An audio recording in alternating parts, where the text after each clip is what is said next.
The internet is a wonderful place to promote your business, and with less young people being reached from traditional forms of media like newspapers and television stations, it might soon become a necessity. This is why no matter what the company's selling, they'll inevitably set up accounts on Twitter, Facebook, Instagram, and Snapchat. Starting up these pages is the easy part, however. Making content that engages users is a bit more difficult, and the attempts to do so can lead to some mistakes. With the success of sarcastic and snarky company Twitter feeds, other brands are jumping on the bandwagon of taking more risks in hope of attracting new followers. The problem is a lot of people can become offended with this marketing model. There are a lot of contenders for the most offensive post in internet history. To start off, why not take a look at Home Depot, who created an oddly racist tweet that seemed to be comparing black people to monkeys by asking which drummer is not like the other. They of course were quick to apologize and fire the person responsible for the post. If you want to get a bit more political, I have some examples that may be right up your alley. For starters, the pancake chain IHOP retweeted a woman calling out Hillary Clinton for running a garbage campaign. Even if you agree with that woman's statement, it's still a little out of place for a restaurant known for breakfast food. If you're more on the liberal side, however, McDonald's Twitter might be a bit more up your alley when they bashed the current president by calling him disgusting, wishing Obama would come back, and made the brutal jab that he has tiny hands. If you didn't figure it out by now, those two accounts were hacked because why else would restaurants make their politics known on Twitter? We are getting closer to the worst online ad of all time though. Another category of outrage comes up when people try to piggyback off of trending subjects, like the time SpaghettiOs decided it would be appropriate for them to pay their respects to the casualties of Pearl Harbor by having a giant cartoon piece of pasta holding up the American flag. Another big one was when the phrase "why I stayed" was trending.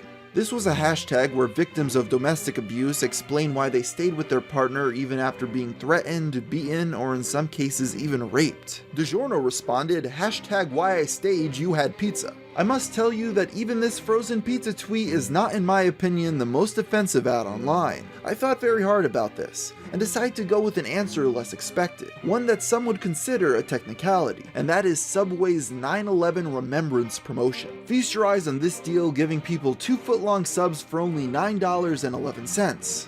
This deal was sent around to people in September to of course go along with the anniversary of the World Trade Center's destruction in 2001. You know how I mentioned that this pick was a technicality? Well, the reason for that is because it's fake, yet many people believed it was real and were offended on a whole new level. This image originated on the spoof website The Onion, celebrated for their fake news. With it they wrote, citing a wide range of deals customers will never forget, fast food chain Subway announced an exciting new promotion this week to honor and commemorate September 11th. With a number of terrific discounts on special sandwiches as well as our classic footlongs, you'll always remember where you were on September 11th. Even though it started off as a one-off joke article, the deal started to be spread all across the internet, from 4chan to Reddit to meme pages on Instagram, with a surprising number of people not realizing that it was fake. But this was only the start, because a man named Travis Northup had a thought.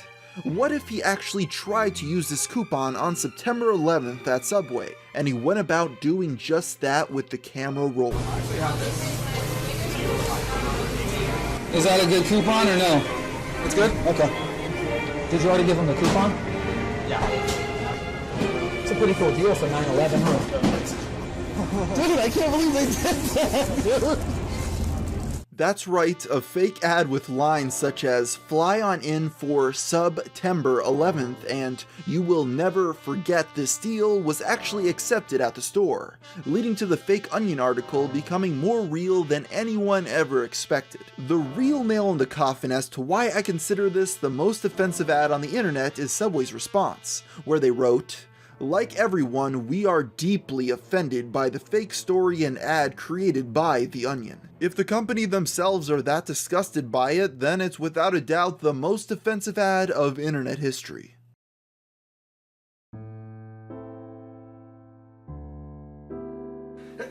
To be fair, you have to have a very high IQ to understand Rick and Morty. The humor is extremely subtle, and without a solid grasp of theoretical physics, most of the jokes will just go over a typical viewer's head.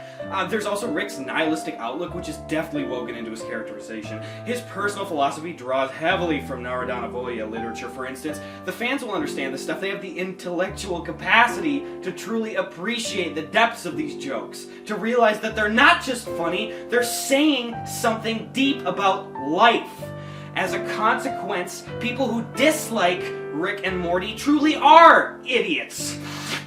Of course they wouldn't appreciate, for instance, the humor in Rick's existential catchphrase, wubba lubba dub dub, which itself is a cryptic reference to Turgenev's Russian epic Fathers and Sons. I'm smirking right now just imagining one of those addlepated simpletons scratching their heads in confusion as Dan Harmon's genius wit unfolds itself on their television screens. What fools! How I pity them. And yes, by the way, I do have a Rick and Morty tattoo, and no, you cannot see it. It's for the ladies' eyes only, and even then they have to demonstrate that they're within 5 IQ points of my own, preferably lower. Beforehand, nothing personnel, kid.